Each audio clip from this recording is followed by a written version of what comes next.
My background is teaching. I graduated as a secondary school teacher and went to different secondary schools to teach.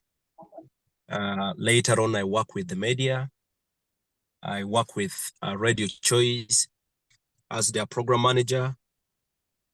And later on, I left for politics in 2006. And I was elected district councillor. Then I became the speaker of the district council, the speaker of the house, from 2006 to 2011. And in 2011, I got elected as the district chairman of Gulu. I'm not sure whether you understand this, but it's like a district chairman is the political head of a district. And so I was the political head of a district of about 500,000 people, 500,000 people. And my role was to provide that political leadership, but also to oversee the general administration. So I was chairman for 10 years. And in 2021, after serving for 2 terms at local government, I decided to run for a parliamentary seat. And I got elected as a member of parliament.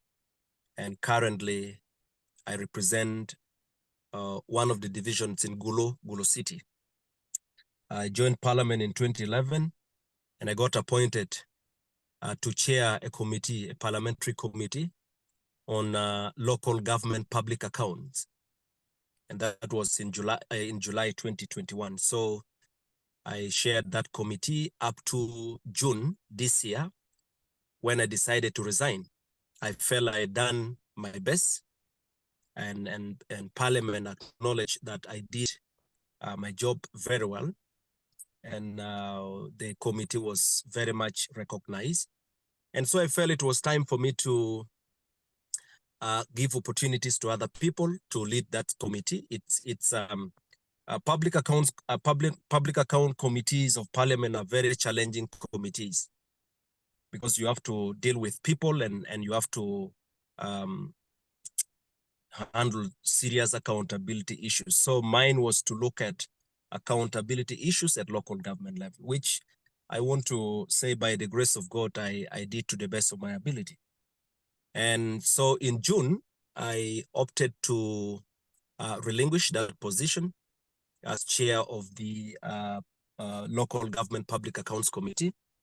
And later on, again, Parliament gave me another assignment. I was appointed to chair the committee on public service and local government. So I started in July.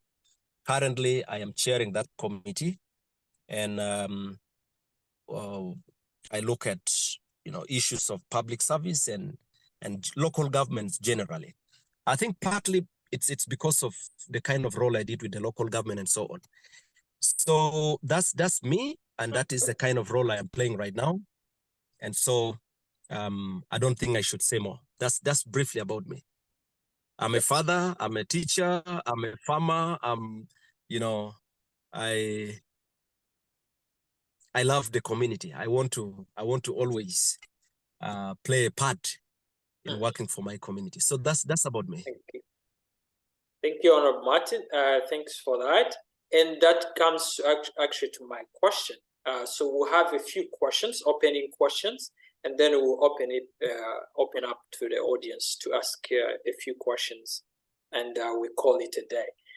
So if you see the topic, say it again. Please go ahead, sir. Yeah, okay, cool. If you see that the topic today is a blueprint leadership strategy to skyrocket Africa's prosperity. How do you define leadership? Because the key word in the topic is leadership and prosperity, and being a leader to various levels of government, community, and again, to national level. What is the missing link in African leadership style? Well, leadership is broad, and different people look at leadership differently. And for me, I look at leadership not just as a position, not just as a title, but as a responsibility. And the moment you look at leadership as a responsibility, then you begin to understand how differently it should be taken. Unfortunately, many people want to look at leadership from the perspective of titles and positions. You want to be called honorable, you want to be called chairman, you want to be called so and so. So it's to some people it's about the title they call them with. It's about the position they own. But it should be generally about the kind of responsibility that you need to offer. So to me, I look at leadership as a responsibility. And that brings me to what I think is our biggest challenge right now. The moment we begin to look at leadership as a responsibility, then we will begin to know what the kind of responsibility we carry and what we need to do exactly in trying to, carry that responsibility. And I have, on several occasions shared with the people I interact with that, what creates problem in leadership is one, how we look at leadership, but also how our perspective begins to build the kind of expectation that so it's about, if you look at leadership as a responsibility, then you will begin to have correct expectations. But if you look at it as a title, as a position, then that also gives you a different kind of, expectation. Now, we have seen, in our country, Uganda, we have seen in East Africa, we have seen in Africa. We know our history, we know the challenges we go with, but you need to know that a lot of our problem in Africa rotates around leadership. So if you want to ask me what Africa needs to do now, what Africa needs to champion, my answer will be leadership. My answer will be correct leadership. My answer will be the kind of leadership that understands that the responsibility we carry as Africans. Now, we also need to look at the kind of opportunities we have as Africans. First, you need to understand that Africa is endowed with so much resources, so much resources. There is no part of the planet Earth that is so rich than Africa.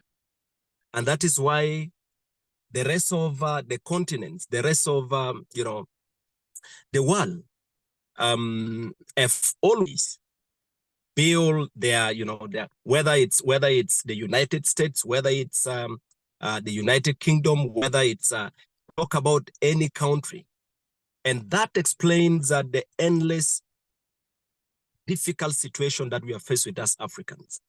As long as we continue burying our heads, pretending not to understand how much we have got, not to understand how much God has given us, we will continue having problems, because everyone would want to tap from the resources that we have got. Everyone would want to build their country based on the opportunities we have got as Africans. So we need to understand how much God has given us. I think God has been extremely generous to Africans. Look at Congo, a country like the Democratic Republic of Congo, a country of about 80 to 90 million people with so much resources, with so much land. But you'll ask yourself, why the trouble? Why the suffering in Congo? Why this endless situation? Why is it not stopping? Because there are people who are interested in exploiting these resources, and they will never allow a country like Congo to be stable, because the moment the country is stable, then the people will begin to put their energies in the things that will change their lives positively. So it is easy to continue milking the economy of a country like the Democratic Republic of Congo when the country is not stable. So a lot of these challenges that you see are a creation. If you ask yourself, why is a country like South Sudan having this endless struggle? Look at South Sudan, with so much land, with so much resources. Talk about gold, talk about diamond, talk about oil and gas in a country like South Sudan. Why this endless fighting? It's because we have allowed external forces to determine the direction we have to take. And so it's important that Africans have to rediscover themselves. they have to begin to take charge of their affairs. They have to begin providing solutions. You know, most times we think, and that's the problem with African leaders. Every time, you can imagine, African leaders are invited by one man who sits in Europe. Talk about Russia. All the African leaders are invited to Russia. Over 50 heads of state going to just sit and listen to one man. And people carry their problem. The other time I watched with total dismay how the president of South Sudan, Salva Kiir, was talking to Putin, Vladimir Putin. I think he went to the United States and looks like his expectations were not met. Then he hurried to Russia. And, you know, he was pleading with Putin and said, you know, you are the only one I can turn to. And, you know, we reduce ourselves to beggars. And that's the mentality we carry. So Africans need to, we need to free ourselves. We have built a prison around ourselves, and that starts with our mindset. So, you know, a president, a president like Salva Kiir, with so much resources, goes to beg Putin that you are the only one who can solve my problem. And it's not just on Russia. It's every time African leaders invited to the US, they're invited to this, then theirs is running around everywhere. When will Uganda invite Biden and he will come the following week? When will Uganda invite the prime minister of the United Kingdom, and he will come the following week? But here, when we're invited, we just want to run. Why? Because we have turned ourselves into beggars, forgetting that we have got so much. And so we need to rediscover ourselves. The other problem that we need to deal with, and that will take us far, is, you know, like when you look at what is going on right now in West Africa, we are beginning to have endless coups, and, you know, people are beginning to think that the easiest way is to, you know, take over government by use of, you know, the gun. And we are going back to the early days when we had so many overthrows and, you know, military overthrows and coups and all that. All this is coming because, one, the citizens are beginning to realize what they need to do to create a better situation for themselves. But the leaders are continuously trying to manipulate and trying to keep around. Now, the Honorable moment Martin, leaders want on to keep that around, point, to interject, on that point, you made very, very profound statements about responsibility and rediscovering ourselves. It's a cliche. People celebrate independence, Independence Day, etc., etc. And you talked about the influence of geopolitics and international power. How do you position, how should African people, leaders, position themselves to counter the forces of geopolitics? Because some of the major points you're making is the influence of external actors into the politics of a nation. How do we move that? Yes, we discovered ourselves, but what key things should be done to counter the forces of geopolitics that influences our affairs? well, first we need to know that every problem we have got has got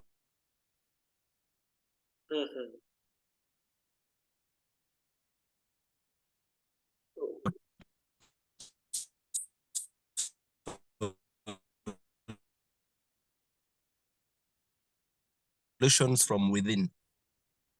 Hello. Yep. Go ahead.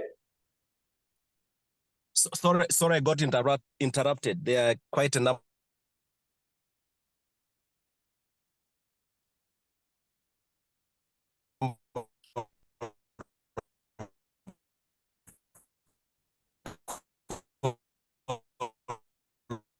My apologies. Hello? Hello? Hello? Are you hearing me?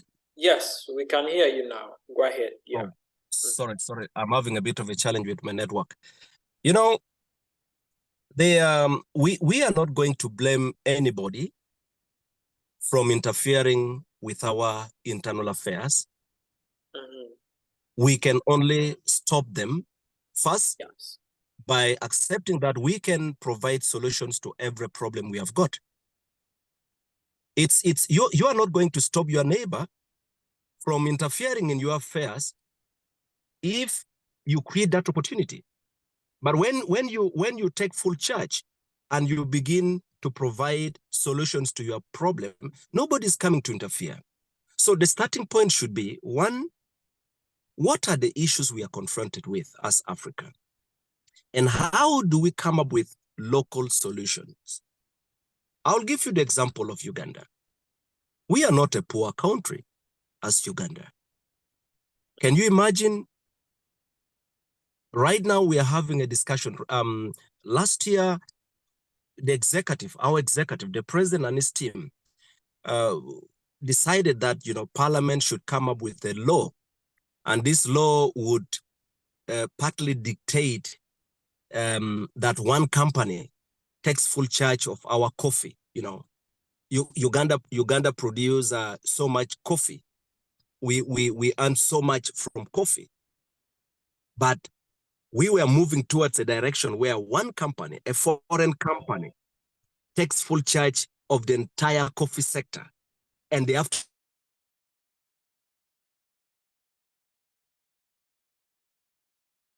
determine the prices. They have to. Doesn't work. As long as we allow people to come in with whatever kind of trick, we will be manipulated, and we will not blame anybody for being manipulated.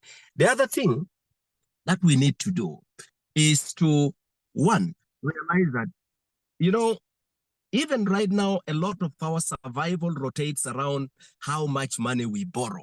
I'm sure you know what is going on in Uganda right now, because of the law we pass, this year. Parliament of Uganda passed the law, the anti-homosexuality law. Yeah. And as a result, the World Bank decided that they would suspend their funding to our country. I'm grateful that we have stood our ground. Hopefully, we will sustain that, because I don't think whatever funding the World Bank gives should be tailored around certain conditions that that do not favor our own culture, our own situation, and all that. That's the kind of environment we are confronted with as Africa. Okay, and that's a loan. So why do you have to tag your loan to cultures that we find are not, what we believe in? So these are things but you see, part of the problem is that even the loan we borrow as a country, and this is not just Uganda only. Talk about Kenya, talk about any other country in Africa. Yeah. A lot of the monies we borrow end up being used in areas that actually are not the kind of priority areas that we should deal with. Recently we were looking at how much we have to borrow and the areas we are taking this money to.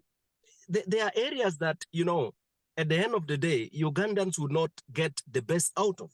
So these are things that, so one, we need to begin to understand how much we have got as African countries. And we need to accept to operate within what we are able to afford first locally. We need to begin cutting down a lot of these extravagant expenditures, and there are lots of wasteful resources that we spend.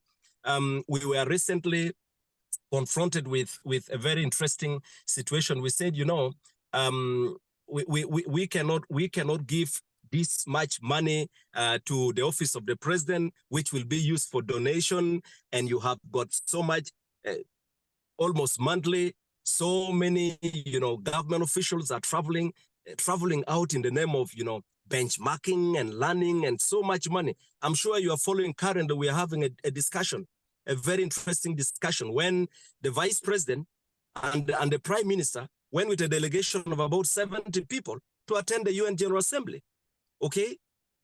How do you carry 70 people to go and attend a meeting of a few days, and you spend so much money that can support health facilities, that can support the education sector and all that? So that kind of mentality, as long as we still hold on to that, it's going to cause us problem. Now, finally, if you want to get the bullet, well, I will not say the magic bullet. I think the most important thing that we need right now is the correct mindset. We have a serious mindset problem, okay? And that is bad, you know, in leadership. When the leaders have a wrong mindset, the citizens will follow in that direction. Yes. I have been a local leader. I have worked with, you know, local communities. The moment leaders do not have the correct mindset, it's difficult to lead people in the right direction, because whatever you think as a leader is what you will offer to your people. And when you think wrongly, you end up offering something that is extremely wrong for the people. The other challenge we are faced with is that we are every time desperate. African leaders every time want to appear desperate. And you know, desperate people make terrible mistakes. Even the kind of programs that we design for the citizens. The moment we are desperate, we think we want to please them, we keep on running from one program to the other. And then when you try to run everywhere, you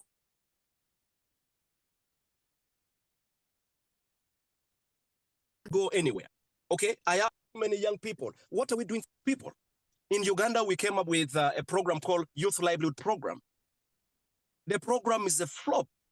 Young people have not benefited. So much billions of shillings, you know, has gotten wasted in that, because we don't spend time to understand what the common man and woman thinks, how we can design things that work for them. We want to think for them. We want to impose things on them. And then we end up going wrong. We end up having programs failing.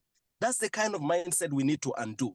So there are lots of challenges, but maybe I'm talking too much. I'll give you. No. You're answering very good questions. And Honorable Martin, there is a difference between strategic leadership and tactical leadership. And most of the time, what we have seen on the African continent has been more tactical.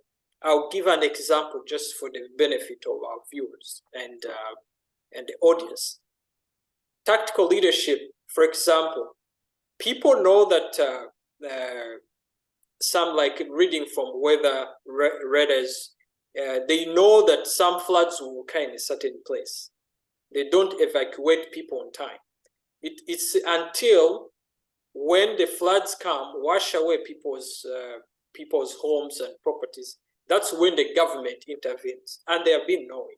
Second, they know that a certain insurgence is going around, and they don't solve it until it becomes a serious war. It's when people make noise and they come to solve.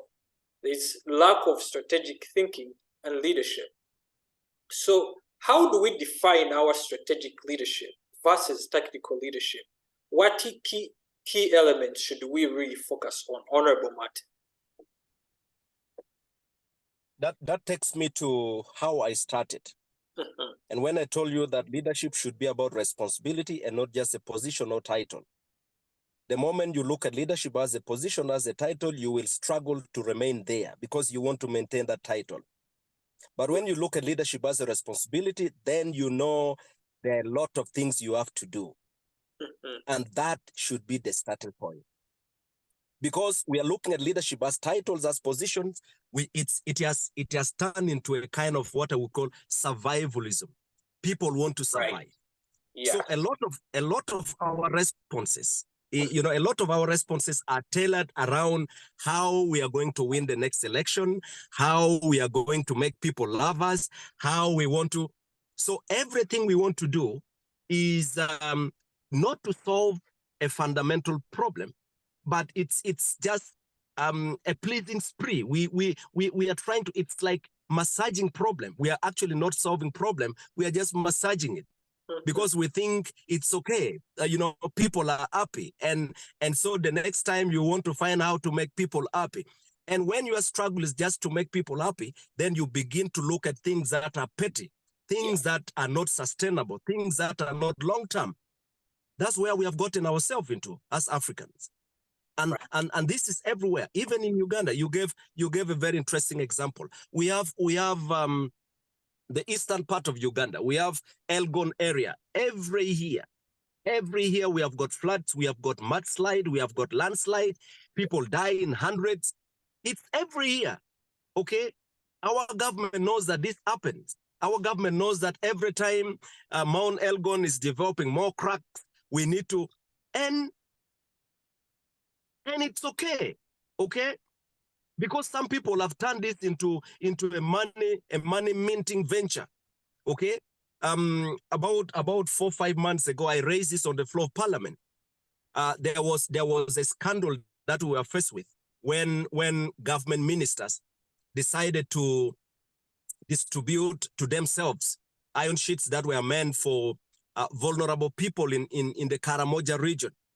And then I raised this on the floor of Parliament and said, look, there was a problem. There was this landslide in Mount Elgon area, and government put 59 billion to give to every household about 10 million shilling so they can buy iron sheets and all that and move away from the mountainous area. Where's the money gone? Nobody could respond because one of the ministers threatened to resign because the prime minister and some people could not account for that money. So there are situations that our people are confronted with. Our leaders know about this. Instead of designing interventions that are sustainable, that are long-lasting, and instead of being solution-oriented, some leaders turn it into an opportunity to make money. That is where the problem is. Because next year, when we have floods in Karamoja, you are going to design an intervention, and from that, you have a certain percentage will go. So you use people problem to make money for yourself. That is part of the biggest problem. Corruption, abuse of office, all right? Diversion of public funds. Those are the kind of things we are faced with. The other problem is, it's sad that as Africans, we have gotten used to a culture of, this, I would call it fire brigade style of work. Yeah. We want to wait when there is fire burning, then we run around to go and put it off. We are busy trying to solve problem when we are actually not solving any. We are instead creating more problem. Okay, so there is that culture of being being more of reactionary. We are not strategic, just as you put it. We don't plan to look at the past. We look at the present so we can project the future and say, if this is the problem, this is what we have been through. How do we design intervention that will solve this problem comprehensively? We don't have the time. Okay. And the other thing that I'll tell you, I don't know in the other countries. I think probably Rwanda, maybe Botswana, maybe Ghana. I need to find out about other countries. I have read a few materials and how some of those countries are trying to, reshape. There is a big problem now with the civil service. Okay? And I can tell you, the politicians are corrupt, but the technocrats are more corrupt today. And for me, who has been chair of an accountability committee, like in Uganda, and I'm sure that is the same story in Kenya and in other places, today, even stealing public funds has become, has become, it's systematic. Technocrats now, if they want to steal money, on a road that has to be constructed next year, the planning on how to steal starts this year. It starts with the design of the road. It is designed, the amount is inflated, the procurement process is, so that by the time they are reaching the actual implementation, they are smart. Even when you try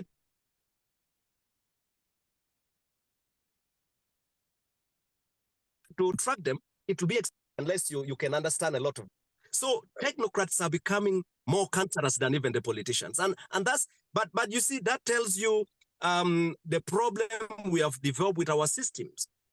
The moment leaders fail to develop systems that work, the people who are charged with the responsibility of working for that system will not see a future, and so they will try to make money quick because they are not sure about tomorrow.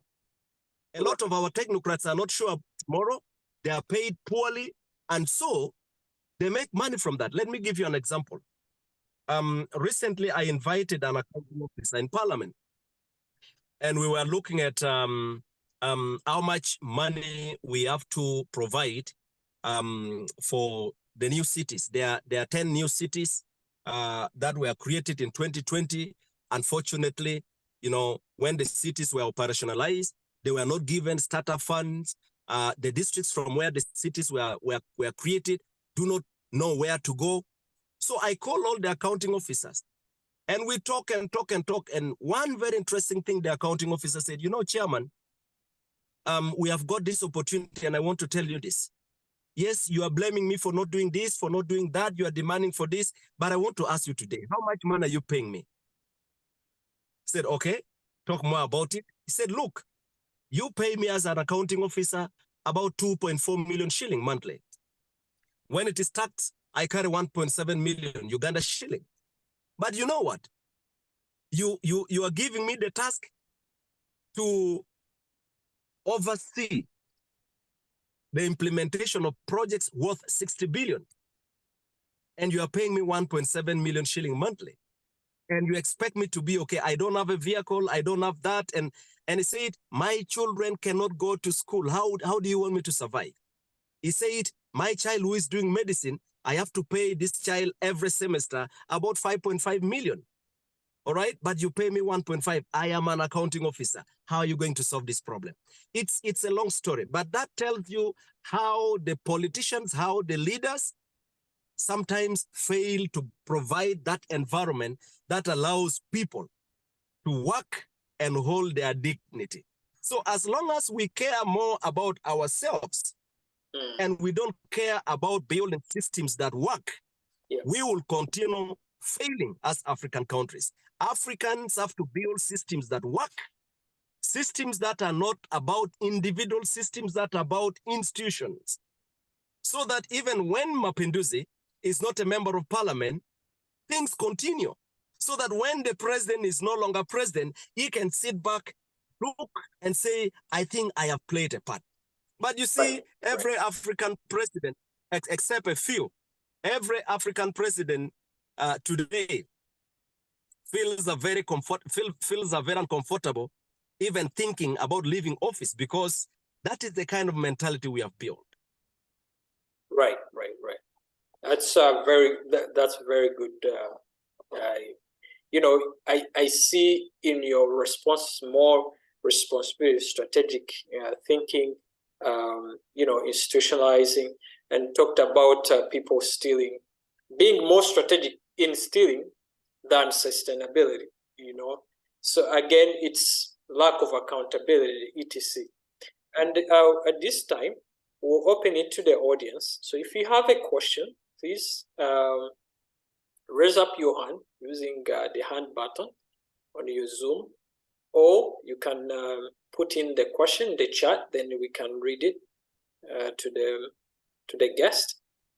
Yeah. So if you have a question, please go ahead and ask.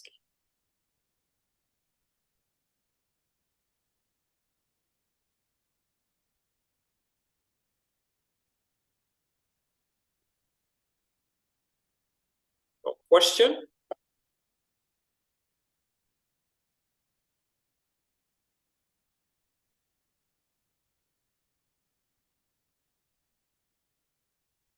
Okay, if you don't, yes, Ankunda, can you ask a question?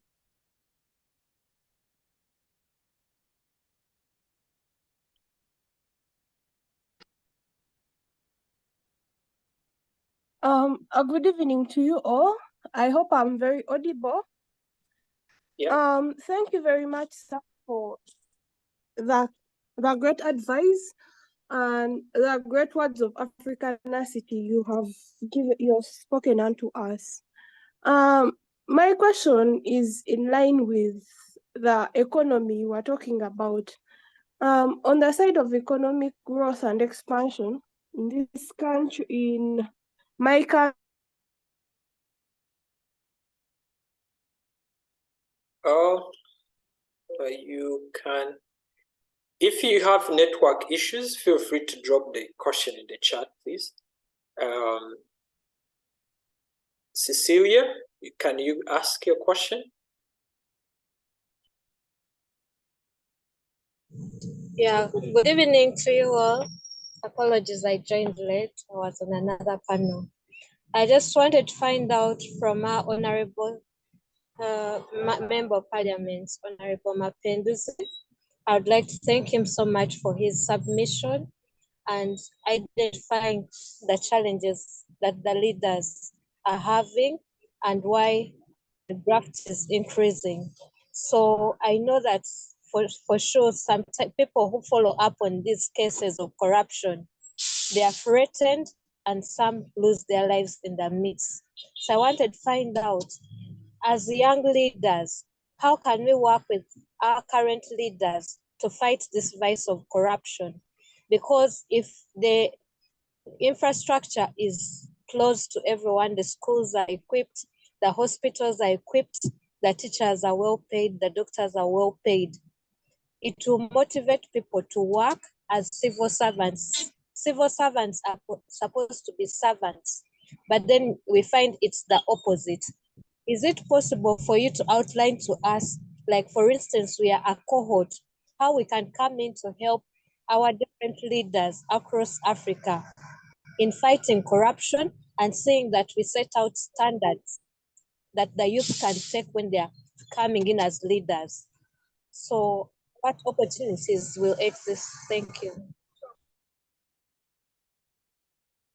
Thanks. Honorable Martin, do you want to take it?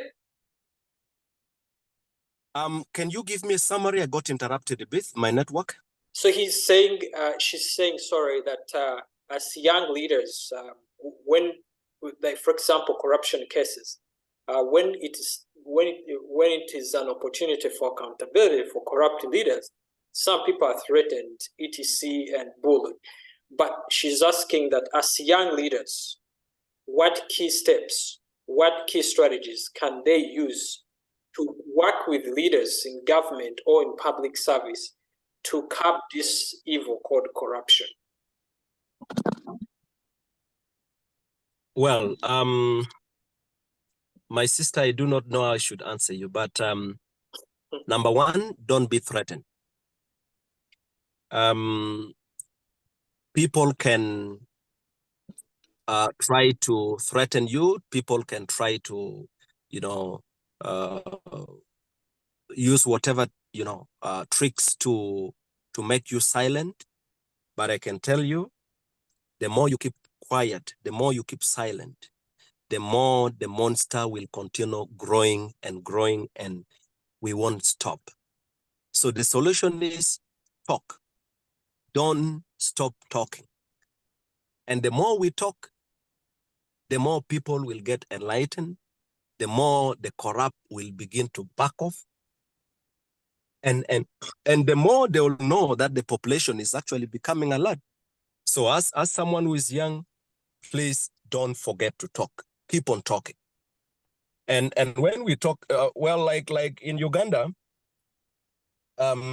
recently the president of Uganda invited members of parliament who subscribe to the National Resistance Movement Party, the ruling party, invited them to State House. And that's about a week or so ago, the NRM caucus meeting. And I like what he said. He said, I have invited you because I want you to help me in a fight. Corruption has become too much in this country. And actually using the president's own words, he said, there are people even here at State House who are stealing money from the public because they tell the public that, when you pay money, I am going to fix an appointment to meet the president.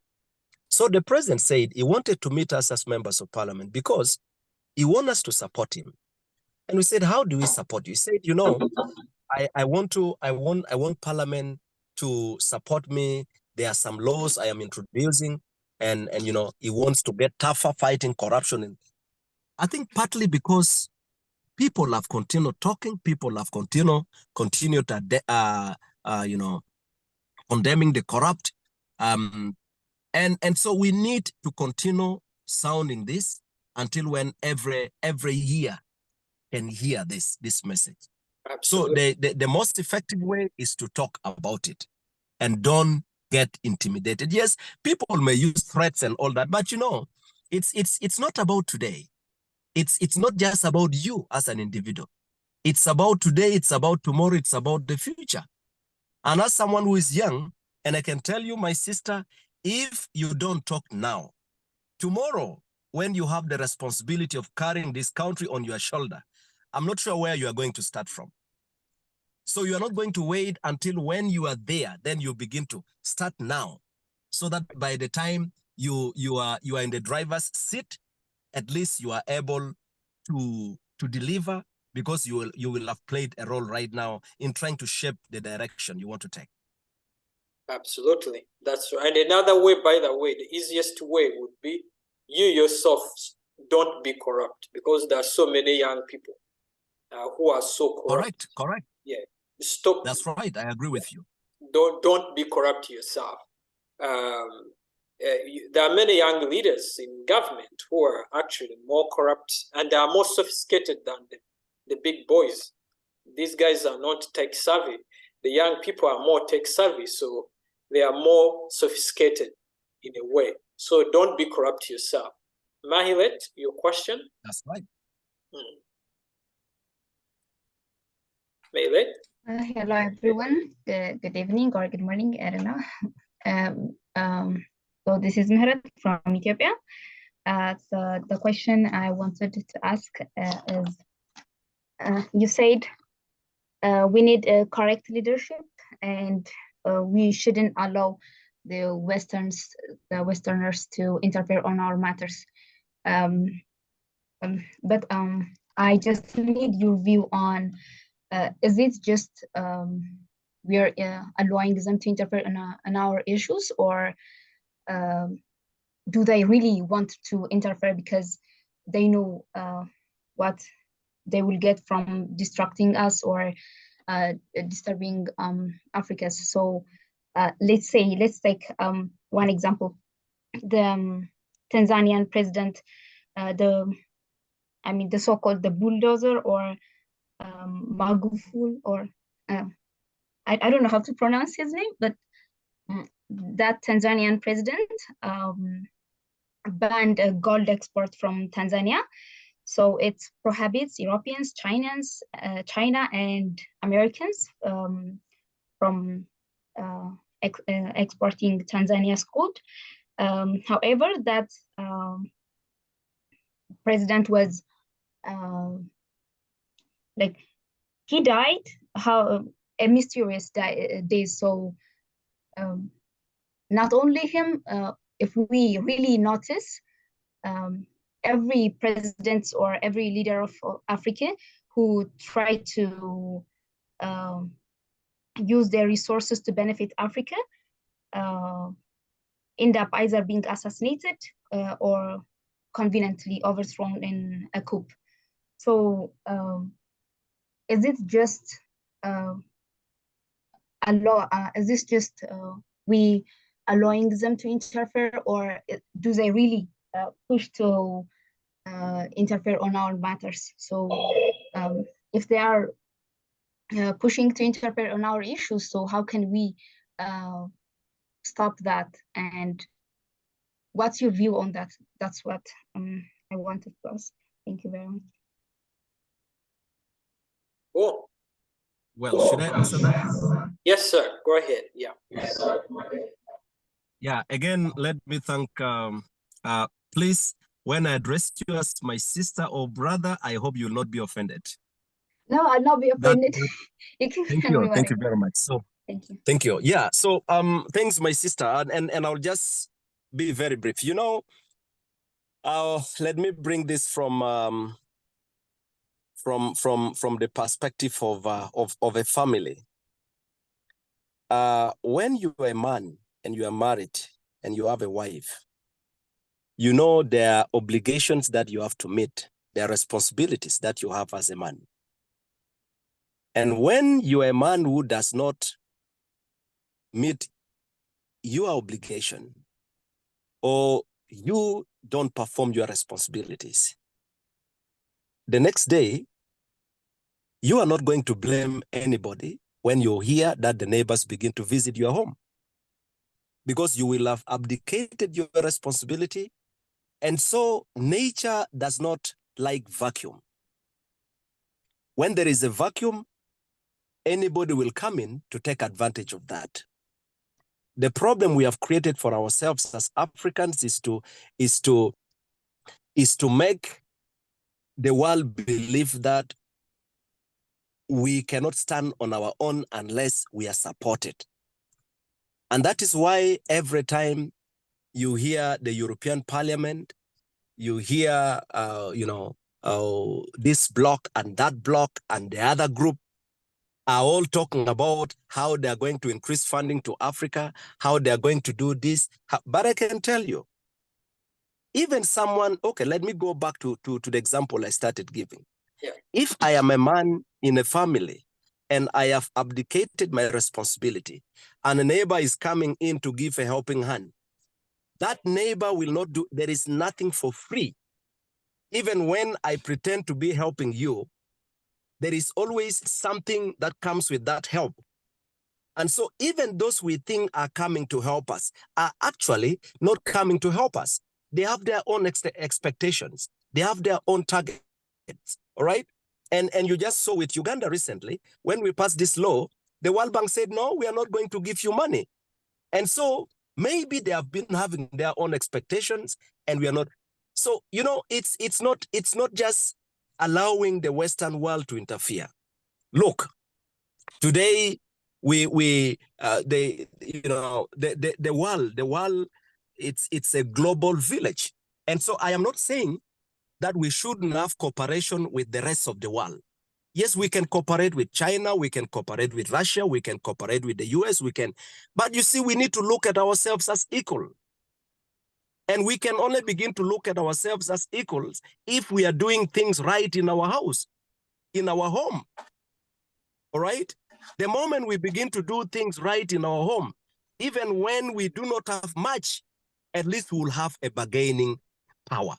But you see, when we go for those meetings, those conferences and all that, do we sit on the same table and negotiate, or we just beg and we are told what to do? That is where the problem is. And the moment people begin to dictate what you should do, you cease being a leader who is going to offer the kind of leadership people expect. You will have two masters, because as a leader, I have one master. And my master is the population I lead, the people I represent. I am accountable to them. But you see, when you have a divided, you have to try here to please people, and then on the other side, you are being dictated upon to do that, and that way you begin to lose direction. So I am not saying that we have to cut our ties with the rest of the world. No, we don't need to. By the way, the rest of the world need more from Africa than Africa needs from them. Because the moment Africa fails to provide the raw materials that the Western countries need for their factories will not run. Okay? The oil and gas that is being exploited in Africa, the gold, all right? The different minerals the coffee, the cotton, everything that is being taken from Africa is what is driving the economy. So by the way, they need us more, but we do not know that. And the moment we begin to know that actually the world needs us more, then we will begin to put them in on a table where we negotiate, we bargain. We begin to talk as equals. And yes, I have my raw materials, you have your factory. So how do we agree so that you survive, we survive? Our people are able to live a good life. Your people can live a good life. So we are not going to detach ourselves from the rest of the world, because we also need their market. If we say we don't need them, who is going to buy our raw material? But the other thing is, we also now need to begin thinking more in a more strategic way. If Uganda is producing a lot of oil and gas, Uganda is producing a lot of coffee, can we begin to do value addition from Uganda? All right? So if I have the raw material, you have your resources. Why don't you come and build the factories here? So you can cut the cost in transportation and all that, and you are nearer to the raw material. And the moment we begin to attract such, then we will begin to negotiate, and then we create a fair ground for all. So yes, we need the rest of the world, and the rest of the world also needs us. And we need to respect one another in doing that. But you see, again, when you are trying to help and you tap whatever help to certain conditions that are very un-African, I think Africans should stand their ground and say, no, this is not our way. Respectfully, you can say, this is not our way. We respect your ways, but also respect our ways. We will not interfere with what you believe in, and please don't interfere in what we believe in. It doesn't stop us from coexisting. Live your way, I'll live my way, peacefully, respectfully, life continues. It doesn't stop us from cooperating. So we need to begin speaking that language. And we can only do that when we appear not very vulnerable. Absolutely. Absolutely. Thanks a lot. The key word is there, vulnerability. When you are vulnerable, you are susceptible to do anything. So, Emmanuel, just your last question, and should be brief. We have like 5 minutes remaining. Yeah, good evening, everyone. I'm called Emmanuel from South Sudan. And I'm sorry to take you back, whereby the Honorable Member of Parliament said the youth should talk.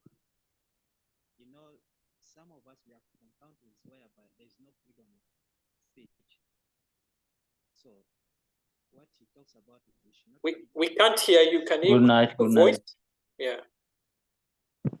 Yeah. Okay. So we are from countries whereby there is no much freedom of speech. So the minister, the honorable said we have to speak as youth about what's happening so that our voice can be heard. So in some scenarios whereby in my country you have never heard about any demonstration, whereby they even tell you, for us we don't have rubber bullets, we have the real bullets. So what can we do in this scenario whereby there's no freedom of speech? I hope I'm audible. Then the last question is, the problem of Africa is leadership. We have dictatorship, which is very common. How can we fight this dictatorship in Africa? Because this is the major problem we are having in leadership.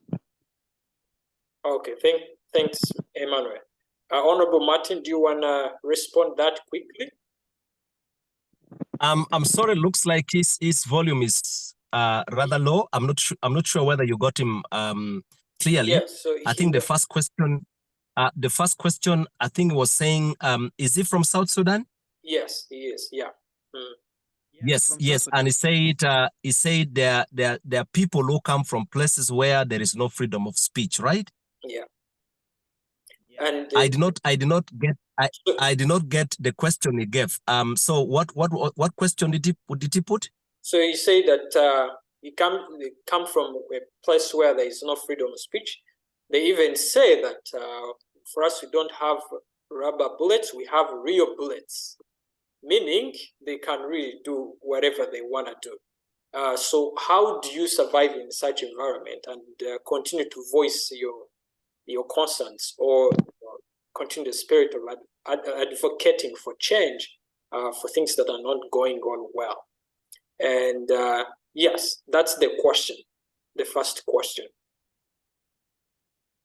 Well, on a lighter note, I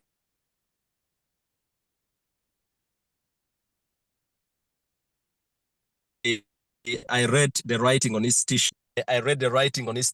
It's written, my government is said my government is an idiot. That is the t-shirt is putting on. Yeah. Emmanuel, am I wrong?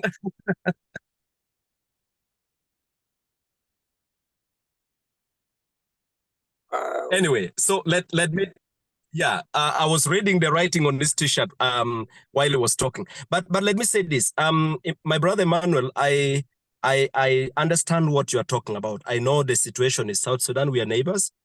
Even now as they talk, the area I represent in Parliament, Badegla Yibin Gulu City, has got so many South Sudanese who came to Uganda looking for safety. I would call them urban refugees. These are people who are not in the refugee camps. They are living peacefully with the community. I interact with them. Recently, they functioned, they invited me, and so I understand what you're talking about. But you see, Emmanuel, you are not going to give up what belongs to you. South Sudan is your country. Yep. You have a role to play. And you are not going to run away from that country. Yeah. And so you need to choose between you need to choose between keeping quiet because you fear somebody is going to run after you, or talking and continuously talking so tomorrow can be better. And by the way, Emmanuel, you see, yes, I know, I agree with you that there are places that are extremely dangerous, but there are ways we can still send our message. Okay, I can be so angry, but even in my anger, I can still be able to package the message, and people will get to know what I'm talking about. And please take advantage of the so many platforms that have been created. There are so many platforms, okay? And you don't need to, and I'm happy for this platform that you've created, because the problem in South Sudan is not just only for South Sudanese. Yes. When South Sudan is in problem, Uganda suffers, because we are one. We are not just neighbors. We are brothers and sisters. Yes. When Kenya has a problem, Uganda gets the effect. So it shouldn't be a problem for South Sudan only. It should be a problem for all of us, and we have to speak about it. And by the way, I talk every time about it. And recently, I actually moved a motion on the floor of Parliament, and this was a motion urging government, a motion for a resolution of Parliament urging government to come up with intervention to address the problem of mycotoxin. Because just a few months ago, in South Sudan, so much grain from Uganda, about 120 metric tons of grain from Uganda got impounded in South Sudan because they were contaminated with aflatoxin and all that, okay? And we care about the safety of the people in South Sudan the same way we care about the safety of the people in Uganda. So when we do this, we know we are a community, the East African community. We are Africans. And so we need to begin to speak about the wrongs that we have in our own house. We need to condemn what is not going on right with our neighbors. So it's not just you. Yes. Emma, keep on networking, keep on building friendship with the rest of the Africans, so you don't speak alone. So everyone begins to talk about the issues you have in your country. Absolutely. That's very phenomenal, because when you talk about an enclave of Sudan, you can be squeezed. But when you enlarge the platform, there are more people, there are more voices, there are more support. Yeah. So it's this time, I guess it's time now. Thanks everyone for good questions. And thank you very much, so much in a special way. Thank you very much, Honorable Martin, to share your experience, your words. And I believe the things you have re-echoed, these are best things that young Africans should really think about that. And the best way to think about is action. And I want to say that my last word will be, I enjoy former President Julius Nyerere. He once said that poor nations are like indecent dressed women. They attract the evil-minded. Meaning, at all cost, avoid weakness and poverty. Otherwise, when poverty and weakness enshrines you, you become an agenda. Because the rich set an agenda, it is the poor to fulfill the agenda. And whatever agenda, you can mention the agenda. I don't have to limit you. So let's avoid the weakness and poverty. What Honorable Martin said, vulnerability is very. Can I tell you something? Can I tell you Sure. something? Yes. Yeah. I'll just add a little to what you said, and this is what Africans have to know, that every time we are told we are poor, Africans are poor, Africa is the poorest continent, and so on. I can tell you, my brother, poverty is not permanent. Poverty is optional. And by the way, poverty lives in the brain. It doesn't live in the pocket. Absolutely. So the moment we begin to think correctly, we will address the poverty in the brain. And when we address that poverty in our brain, we will be able to live a very prosperous life. So I just wanted to say poverty doesn't live in the pocket. It lives in the brain. Absolutely. And on that note, we have a special moment for the guest if they forget about whatever you said, what 3 words should they never forget from Honorable Martin as you close up?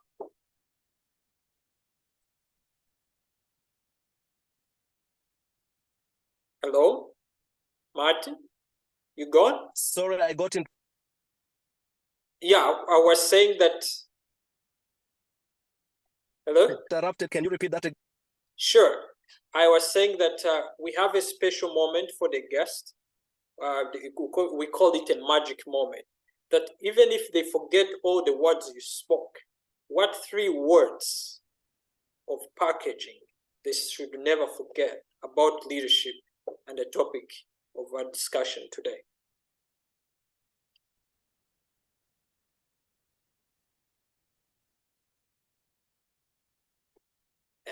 Okay, I guess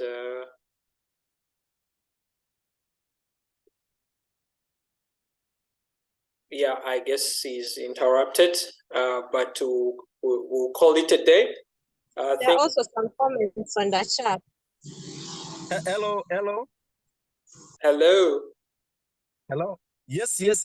I am sorry, very, very sorry. There are lots of calls that are interrupting, but I'm sure I will be able to finish now. So I didn't get you very well.